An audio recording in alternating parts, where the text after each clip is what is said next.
Welcome back. I am your co-host Marcus Flowers, aka Flo, my hero, aka Call Me What You Want, just don't call me lazy, and I am joined by... Y'all know who it is, young Xenoblade, he who shall not be named, he who stands above all else, Meltrometa. And we are here for Volume 4, Episode 33, brand new volume of the Super Flow Bros podcast. Before we begin, I just want to ask you, Meta, how are you doing? It's cold. Okay. It's cold. Okay. It's cold and it's September. It was 90 degrees a week ago. You know, I hate it here. You know, it's crazy. Yeah, how has that transition been? Typically, because for the past few years, you've been in the South during this time. So how has that transition been from being in the South to being in Colorado during this time?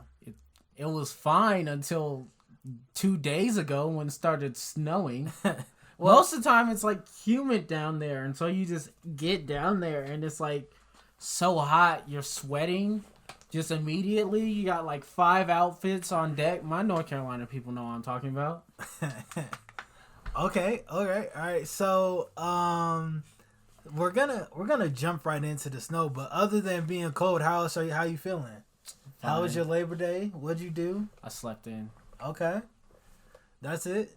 I played Xenoblade. Okay. Ordered a Switch Pro.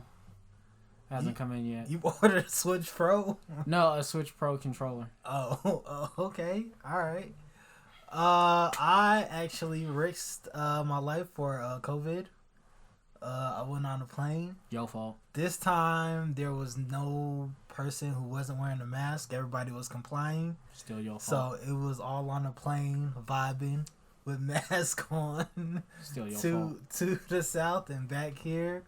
It was pretty cool. It was crazy because originally my flight was supposed to get back on Tuesday morning. But because of the snow, I wanted to beat it. So I changed my flight to that Monday. And then when the snow hit, I was kind of upset because it wasn't a real heavy snow. It was more of like it felt like a spring snow. Like one of those wet snows that dries by the end, that's like gone by the end of the day. I had to wake up at 6 for that snow. I hate it.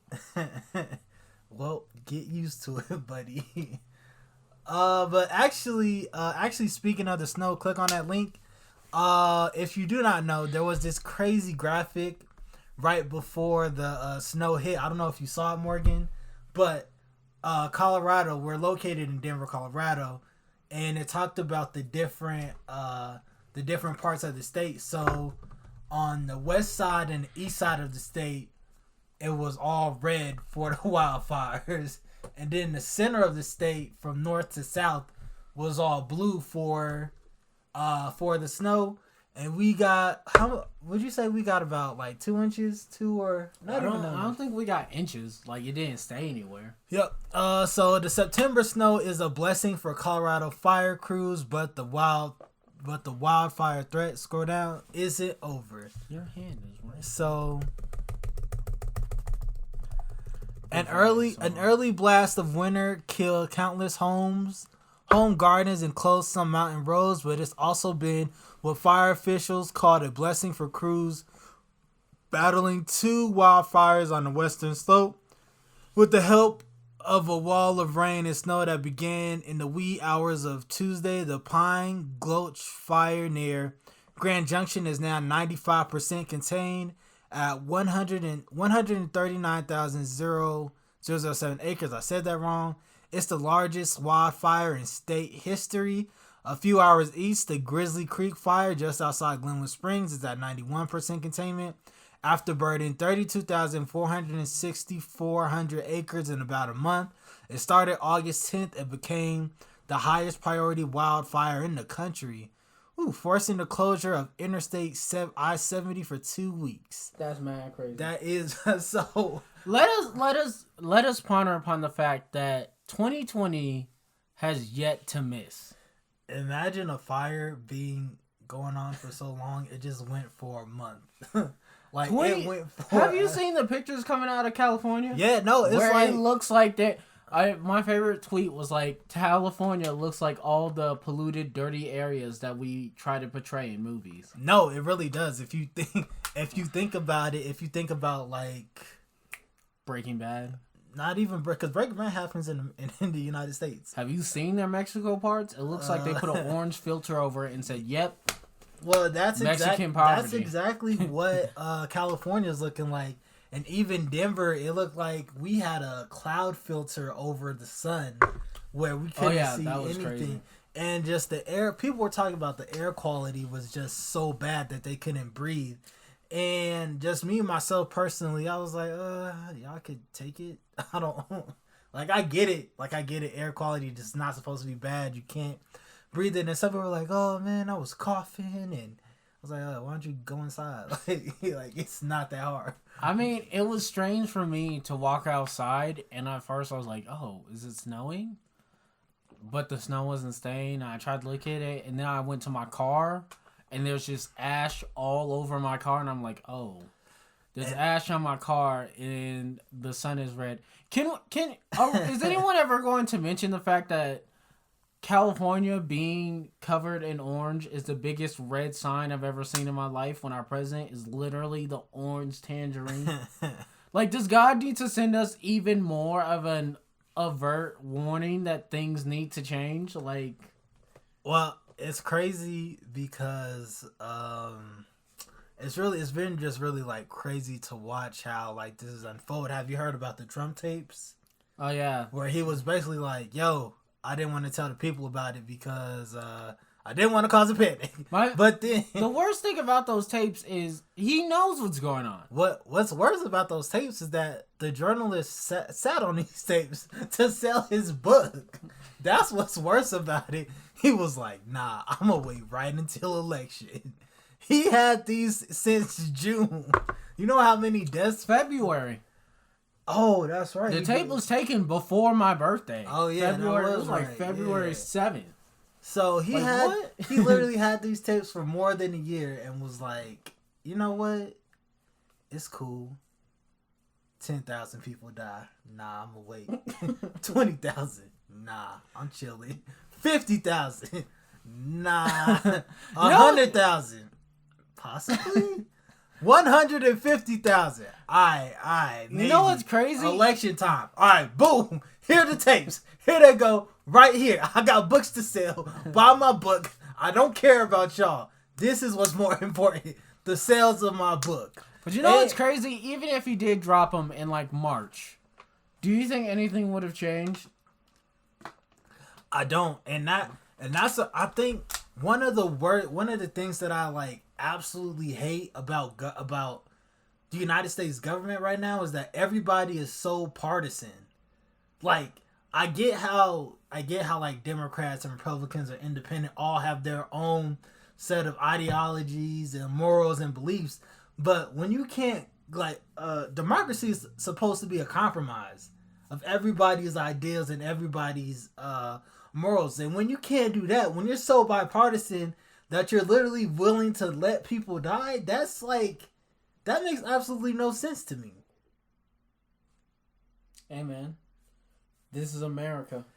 You see, and that's like the problem, because that is not how a typical functioning government should be working.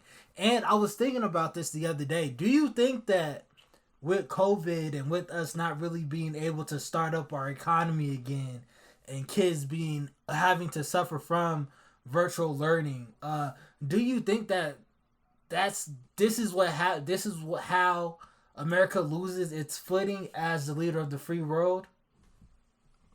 We already lost that. What are you talking about? But technically to the world before, like even before COVID hit, we were seen as just like this shining beacon of light across the whole civilized world. But once like COVID hit and they saw, oh, you guys are not only you guys racist, you guys aren't competent, and your leadership isn't competent, and there's a lot of infighting, and you don't care about your most needy, and y'all have been selling us this mirage for decades, and now it's finally unfolding. And I was talking to a colleague of mine, and they felt like what's going to be the unraveling of America will be capitalism and racism. I mean, yeah. Like, the thing is, like, this has been happening past, like, 4 years when you're talking about, like, having Trump involved. I don't even think it was... I think Trump was just a lightning rod. I don't think Trump was... But, like, he put it on, like, these problems have been in America forever. Right. But he literally put it on display. He was like a clown, like, oh, look at this. Yeah, like look at who they put in charge. These bumbling buffoons. We can definitely take their money. What I'm personally looking forward, not forward to, but what I'm looking at is some of the major tech companies that are still in America, such as like the Amazon, the Ubers, the Lyfts, the Apples, the Microsoft, and when regulation and the capitalism and just the rules that we have set in place, and they're like, oh, we don't have to do this here. We can go to China. We can go to Europe. We can go to Africa. We don't have to stay here. And I feel like once those companies leave, because I feel like they will leave. Do you think Amazon is in a position to eventually leave America? Like, because I really feel like... You mean leave America as their headquarters. Like, instead of... Most of them have already done that. And it's like, no, but like, you know how their headquarters are still here? But when they actually move their infrastructures from like Silicon Valley, from like New York, from Washington, to like the Beijings, to the Hong Kong. Well, that's not a matter of regulation or anything. So when you think about it, let's do something like let's take Activision. Activision doesn't pay any taxes. And the reason why they don't pay any taxes is because all their games, including COD, are technically registered to like some basement in like Eastern Europe. And so technically all their business runs through that one basement and they don't have to pay anything, even though most of their infrastructure, most of their employees are in America. They're not in America because of they want to be American companies or they need America's support. Right. They're there because our government gives them tax cuts, and at the end of the day, America has a certain amount of talent and market power. And that's the Americans buy stuff. But even in the middle of this pandemic, Americans still buy stuff, which is why so many of those companies are still here. It's just the talent and how big of a marketplace is and how dumb Americans are and easy to sell to. Right. And do you feel like once our market power, because we're gonna lose power just because from like, we can't go overseas right now. Like, our passports are worthless. So our like market power, our like control on the world economy is going to fade because of that. Well, the market power is not based on your ability to go somewhere. It's based on your ability to buy. It's based on your economy's ability to buy stuff. And so, but here's the thing: when so we're gonna be so far behind from the rest of the world, we're gonna be trying to play catch up, and then they will never see us as the powerhouse that we once were. Well, the only way that would happen, and to use another small example, would be like the theater industry. So right now, America's shut down. Theater industry's shut down, which means you want to sell a movie, you got to sell it overseas. Got to go to China, got to go to like other places. But the problem with that is, again, Americans are just so... Like, consumer culture is so ingrained in American culture that we just buy stuff even in the middle of a recession. Like, in order for America to lose all of their, like, market capital for me, in my head, I'm thinking it has to be to the point to where most Americans have, like, absolutely no money. Like, they're only buying, like, I can only afford food, rent, and then I'm going home. I'm not buying anything else. And that's when companies like Amazon and all those other ones can start saying, well, we need to focus on other markets. And so in order for that to happen, I would say this pandemic, or at least America's version of the pandemic, has to go on for several, I would say at least 2, maybe even 3 years. Because if America, like, let's say a couple months, 6 months from now, the coronavirus gets a little bit more under control in more areas, or even just like a vaccine or a more efficient way of treatment comes out, we already can tell just from the way America is acting during the pandemic. Once this pandemic is over, oh, it's Midnight City, baby. And it's Midnight City. People are going to be going out buying stuff just to buy stuff. People are going to go to the movies 5 times a day and not even care. But here's the thing. I don't think we'll ever be back to a pre-March 2020 normal. Well, that's the question. Just because there's going to be certain protocols in place where that's going to be like the new standard from now on. And there's going to be certain caps and certain limits where you can't go past this much, or you can't have this many people in a certain area. And when businesses and corporations go past that, we're going to see outbreaks again, because we, as a nation, we just didn't necessarily take the right steps to really because the United States never really shut down. And so we're dealing with it now with the outbreaks at Colorado State and CU. I don't know if you saw this, but there was 110 cases of COVID at University of Colorado, and there was 118 cases at at Colorado State University. My mistake. And it's just we're going to continue to see stuff like that because we didn't prepare necessarily in March, and because of that, we're going to see our children suffer. Just from we see students suffering from virtual learning, and how it's yo, my kid can't learn like this. Nobody can sit in front of a computer for 4 hours straight, listening to a lecture. No, you wouldn't do that at work. You shouldn't put a kid through that as well. So it's just so not only are students suffering, they're suffering at a young age. Some of these kids are 5 years old, starting preschool, and it's okay, we're seeing this early. Oh, and yeah. So, as somebody who's been in a classroom, them kids is messed up. And it's we're going to continue to see this, and this is going to have generational effects. This isn't just going to affect our generation. It's going to affect 2 and 3 generations from here. Can you imagine the kids who are 5 years old now when they're 25 and 30, and they're yo, I started my education experience on this thing called a laptop, and I had to sit in front of a desk, and I didn't have any human interaction with any of the other kids. I wasn't allowed to go to recess with any of the other kids except for with my own family. And so we're going to see the social stigmas from that. You can't shake everybody's hand, you can't hug everybody. So no, shaking people's hand needs to go away. So, I think there's a lot of things that are gonna go away, and I think a lot of them might be good. I think shaking people's hands not being a thing is a good thing. It's always gross. We need to stop doing it.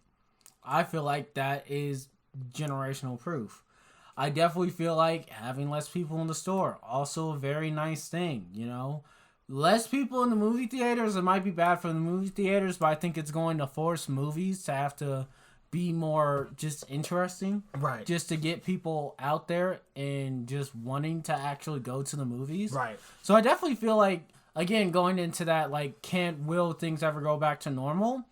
Even if things don't go back to normal, businesses and Americans will just find a new normal. Right, no, for sure. And the question will be, will that new normal be more or less where we were, or will it be something better or something worse? Right, well said. We did not mean to go on a tangent, just when we get to talking passionate about things, we really want to talk passionate. But moving on, Morgan, have you ever had an LG cell phone? No. No, okay. I don't think so. So one of my first phones. Wait, yes, I did. I did have an LG. Okay, one of my first phones was an LG, but recently there was video footage leaked of the LG Wing, and what the LG Wing is, it's 2 screens, and instead of the Samsung Fold, which folds like a book, the LG Wing slides up and down. So one of the, what would you call it? The top plate slides not vertically, horizontally, and then slides back vertically. So what are your thoughts on that? I mean, maybe the whole foldable phone thing, It's just not here. See, it's just not ready. I It's feel not like prime time. it's not. I feel like it's a couple years ahead of where we need to be, but I feel like we will eventually get there.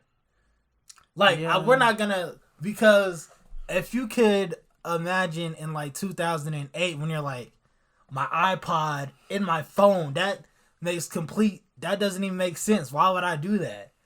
And now look at us. We can't even differentiate from our phone to our MP3 players. So it's just like we're going to continue to see this development. And of course we're going to get... Real quick. Speaking of all that, RIP to Play Music. Google's killing that, you know. Okay. I was a strong Play Music user. So they're killing that for YouTube Music.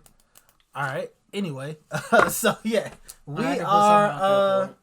I feel like we're about, I say 2 to 2.5 years away from actually having usable foldable phones. And about I think we're gonna 2 to 3 years from them being good. No, I think we're 2 to 3 years from them being good. Like, cause the leaks have been the Samsung Fold has had their problems, but I just think they were rushing it, trying to beat Apple. But I feel like Apple's not going to be on this train for a while. About 2.5 years, they'll be there.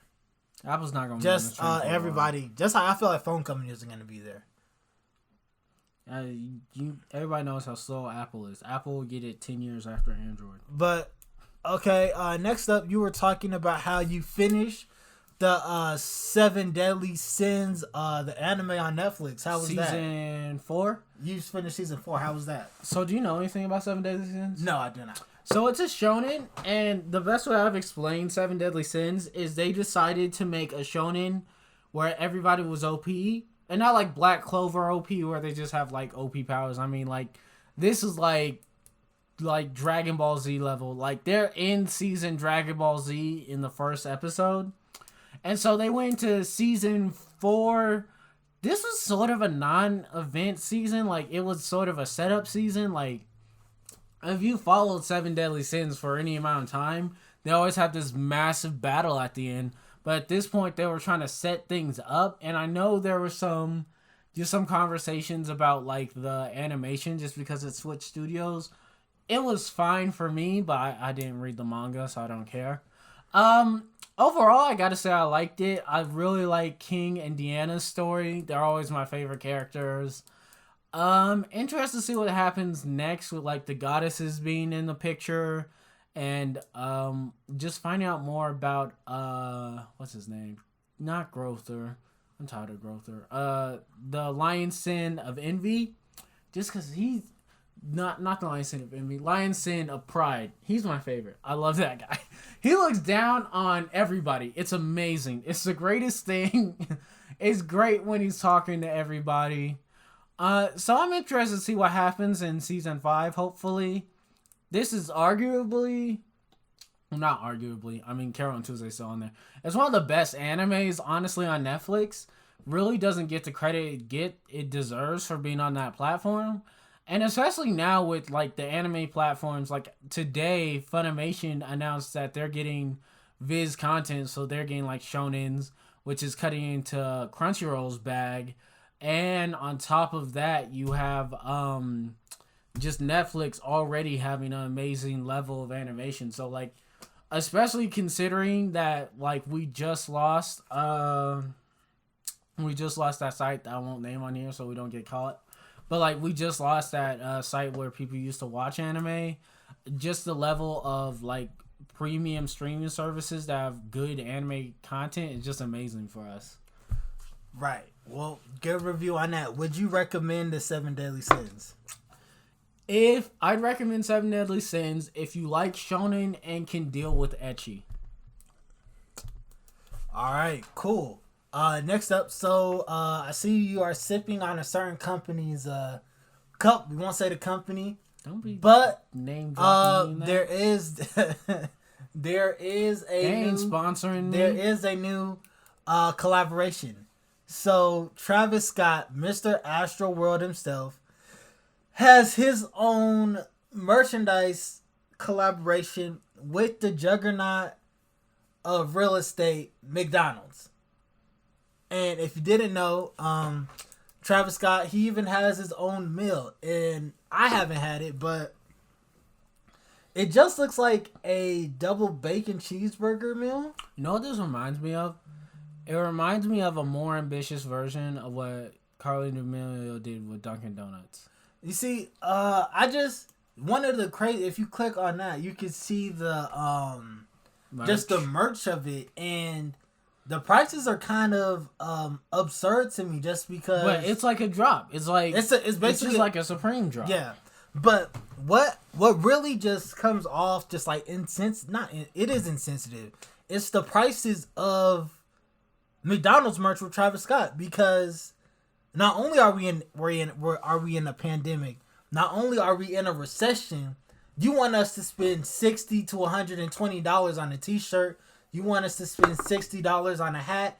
And it's just like, you're McDonald's. You have the money to make it affordable. And when you're not making it affordable for those individuals who may actually like that, it's like, okay, what was the point of that? Well, you really just wanted to enter the hypebeast space and get your own clout off of that. If you wanted to do that, you could have just gone through StockX or something like that. But I think that's the point. Because, like, if I'm a hypebeast, why am I going to wear some McDonald's merch? Like, for me, when I look at this, McDonald's said, we want free advertising. We want to be put on the hypebeast market. Okay, let's partner with somebody big. Travis Scott, rapper, very big. They make all these clothes.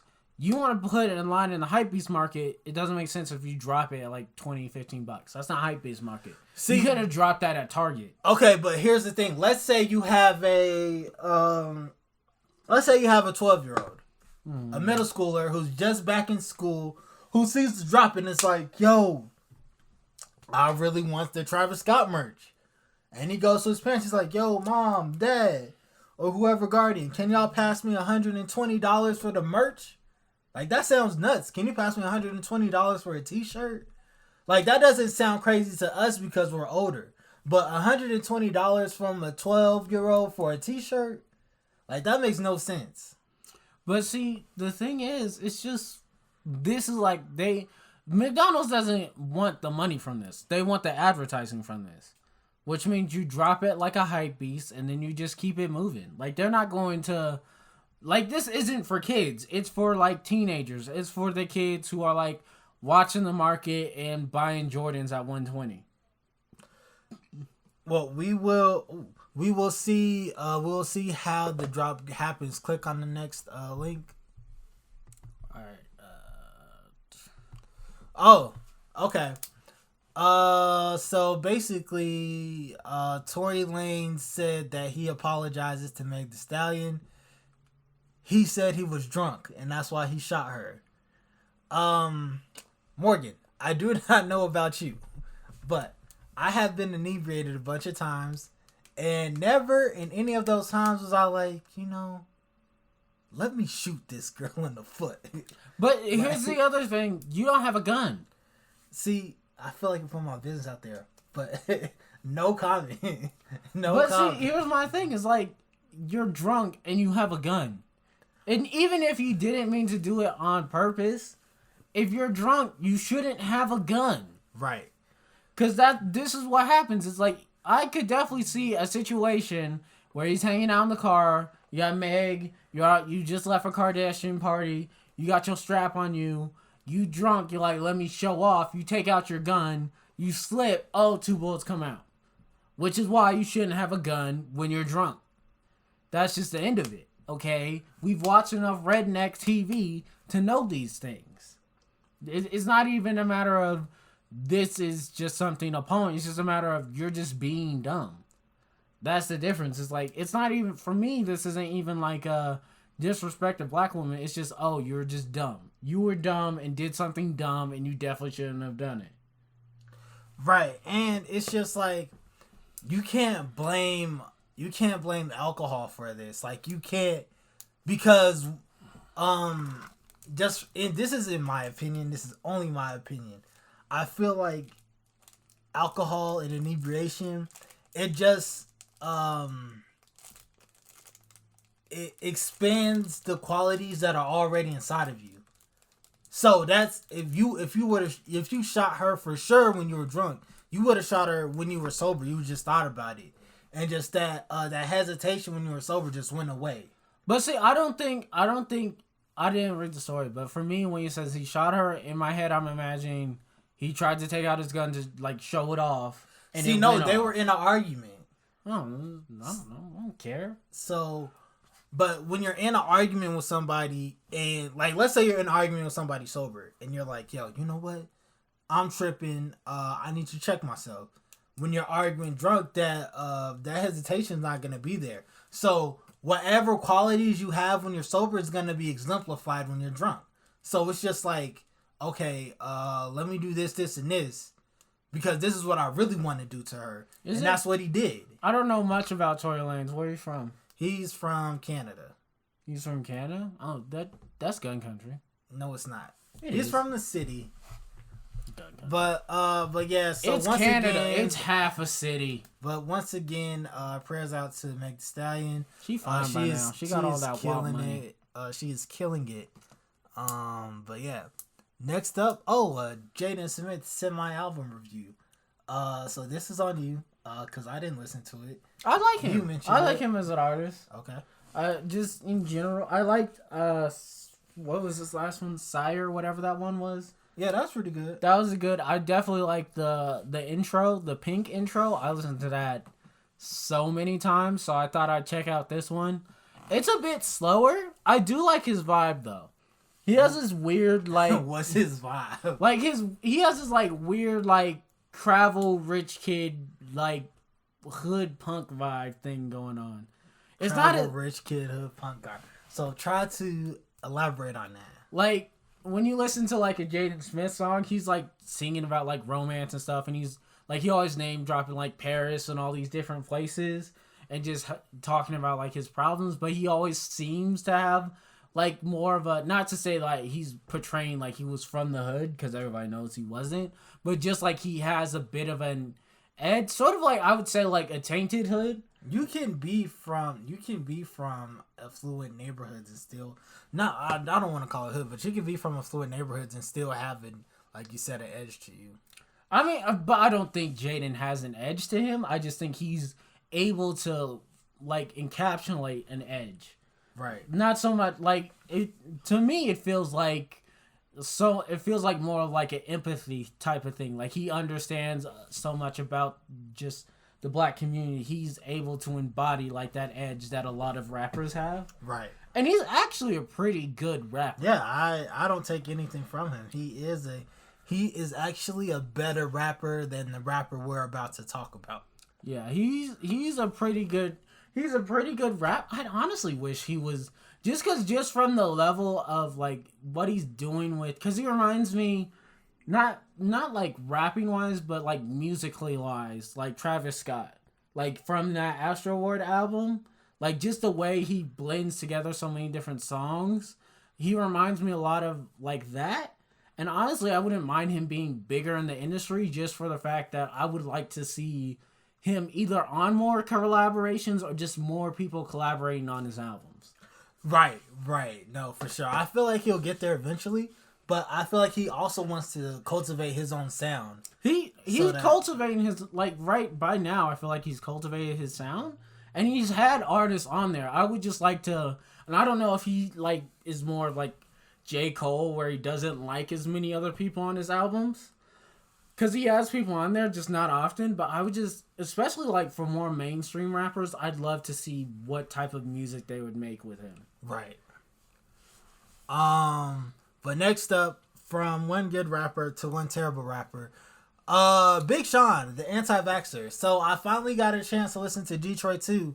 And yes, I was very disappointed in it. Didn't you like Big Sean? I did. He actually, back in 2007, 2008, he was actually one of my favorite rappers. He seemed like the big brother. So, but it seems like every project was like, this is the one that's going to set him over the edge. First it was Finally Famous.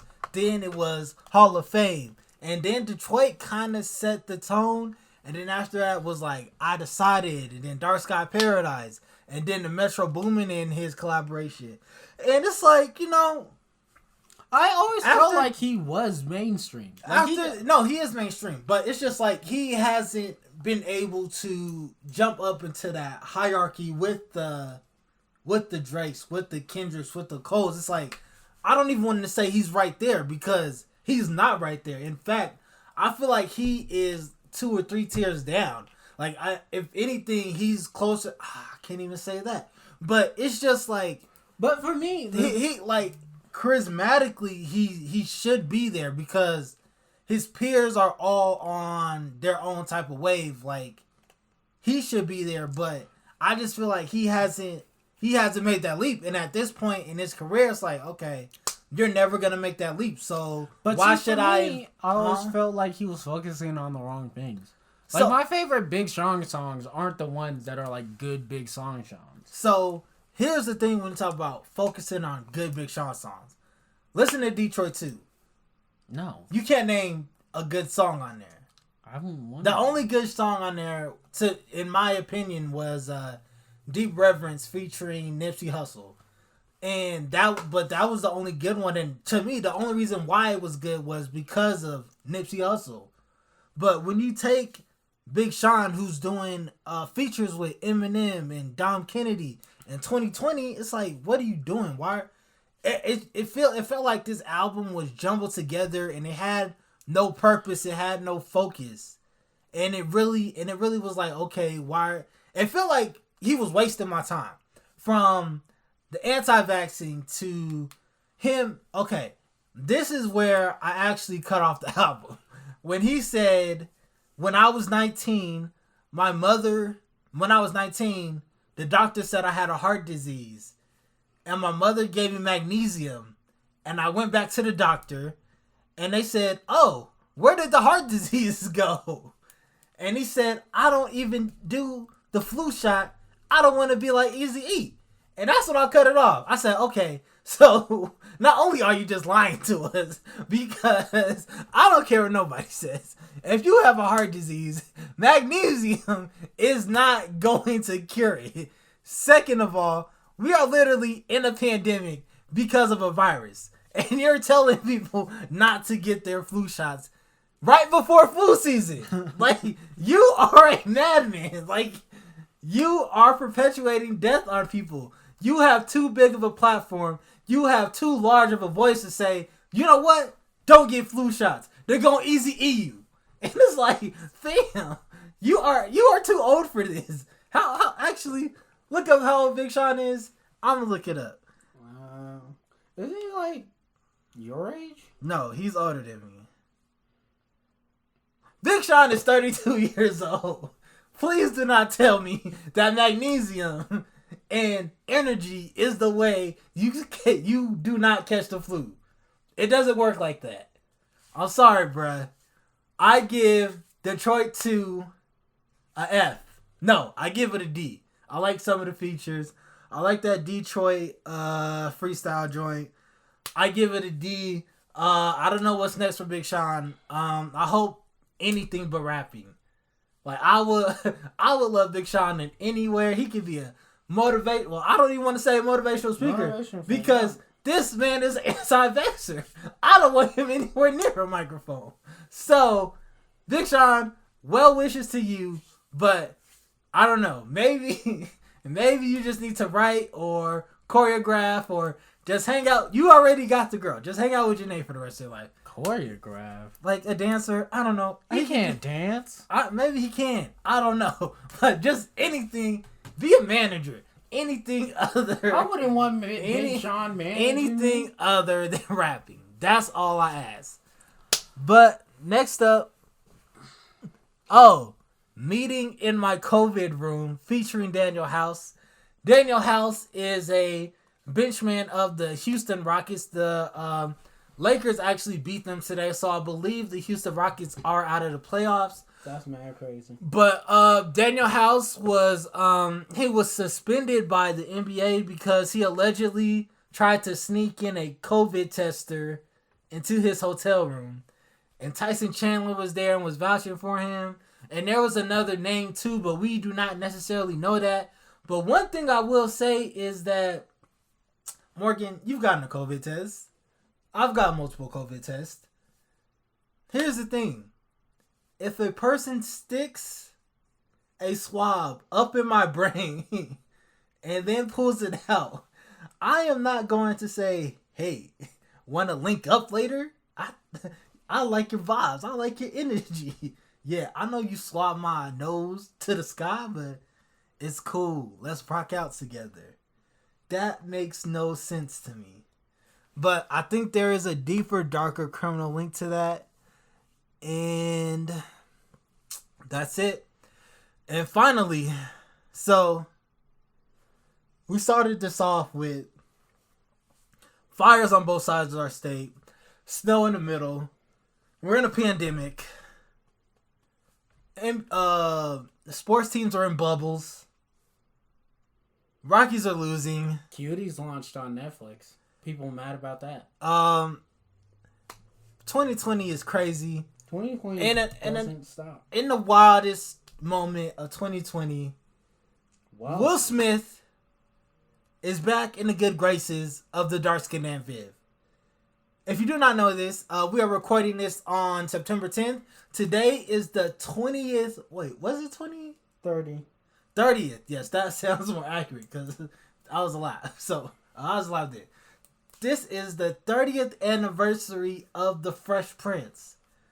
So, where were you 30 years ago? You weren't born. I wasn't born. 30 years ago. The Fresh Prince started out at NBC. It was one of my favorite TV shows from my childhood. Will Smith really pushed the culture forward with his white grapes, his Jordan 3s, everything, the jumpsuits, the swag, throwing jazz out the house. R.I.P. Uncle Phil, James Avery. And if you remember, was it season 3? Was it season 3 or season 4? I don't know. It was, look it up. I'm not going to look up. It was linking up, yes. That is, you are the researcher.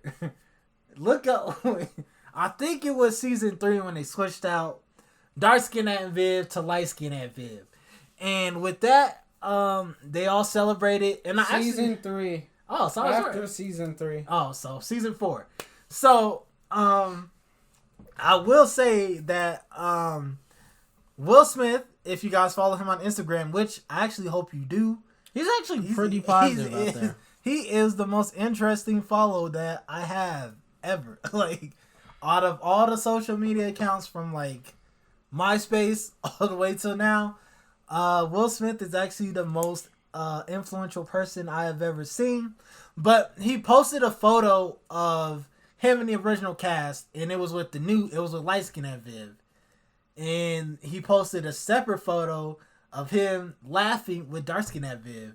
And if you know one thing, the two, I don't want to call it, can you look up her name? Dark-skinned Aunt Viv and light-skinned Aunt Viv, because that seems Can we talk about colorism in the black community? Colorism. Where we cut a Viv in half? Yes. That is very colorist, and my apologies to both Aunt Vivs. I should not have done that. Jeanette Lewis is Herbert. The dark skin. Dark skin. Okay. So Jeanette Lewis Herbert, of course, she has had her tiffs with Will Smith in the past, talking about how they ostracized her and they wanted her out of the Fresh Prince because of her skin. And her and Will Smith, I don't want to say her and Will Smith have gone back and forth, because it's really been her going at Will Smith and trying to hold him accountable for his actions. And Will was not with it, but it seems like now all is well. Like, would you say that? We haven't seen the video. Yeah, but we will see it. She could roast him. I'd be down for that. We have HBO Max, so we will see it. You know what? Shout outs to Will, still living his best life, you know? His wife might be entangled in August, but he's making buzz. Hey, a previous entanglement. Okay, this was an entanglement from like 7 years ago. I don't care. She's still a monster. Okay. I said it. Oh, and we're about to close out here, but one last thing I have to get this off my chest. If I know you as a friend, and you had the Disney Plus premiere, and you did not share your password with me, please know that Don't put you that are on there. you are not my friend. Like, let me say that right now. If I was like, yo, let me hold your password just to see Mulan, like, that's it. You know what? I asked 5 different people if they could hold me the Disney password. Everybody said no. And one of these people I actually picked up from the bus stop and I drove them to work. And it's like, okay, you can be on the bus and you can't even share me your Disney Plus account for premium? That's how you feel? So I will say, if you are listening out there, if you are a good person, please send me your password with your premiere. I just want to see Mulan. That's it. Why? And I will have it, and I will send it, and I'll let you know when I'm done, and you can change your password. I won't even get on it. I have my own Disney Plus account. I will not pay $30 to see a Mulan without, what's the dragon's name? Mushu? Without Mushu. It's the most basic. Just wait till they take it off of Premiere. It's not even. I don't think they're gonna take it off Premiere. It's not good enough to hold Premiere on its own. I feel like they're. I feel like yeah. I don't know. I feel like they're gonna put other stuff on Premiere. Once they start putting Marvel stuff on Premiere, then I'm gonna get worried. And it's like, all right, then I'm gonna have to pay. But that is it for Volume 4, Episode 33 of the Super Flow Bros podcast. Once again, I am Flow My Hero. Follow me on all social media platforms at Flow My Hero. Follow Metro Meta at Metro Meta 26 on Instagram and Twitter. Follow the brand on 26 and Glencoe on Instagram. Follow us on Twitter at 26 and GU. Like our Facebook page, 26 and Glencoe Media Network. And follow us on YouTube. Subscribe. 26 and Glencoe Media Network. Do you have anything to add? Watch our videos. Yes, we have a bunch of content coming out, so please, once again, we want to thank you for your support. During these trying times, we just love you. We love you all. Thank you for the motivation for us to just try harder. Last month was our biggest. It was like 500. And that really has just motivated us to go harder, go stronger, even change our approach with content. So we have a lot of things coming out. So just stay tuned. Do you have anything to add, Meta?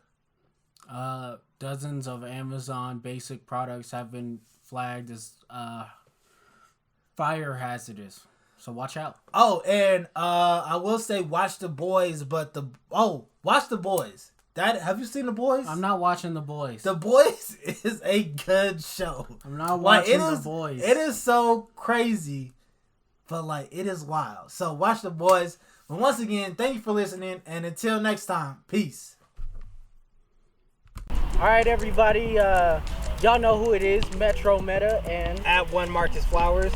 And we'd like to thank you for watching and listening to our content. We'd like to thank you even more if you leave a like, a comment. Subscribe. Definitely subscribe. We need that. Subscribe. Subscription. And don't forget to share with all your friends. And tell us how you feel. And tell a friend to tell a friend to tell a friend that you got it from 26 and Glencoe Media Network. Keep it real.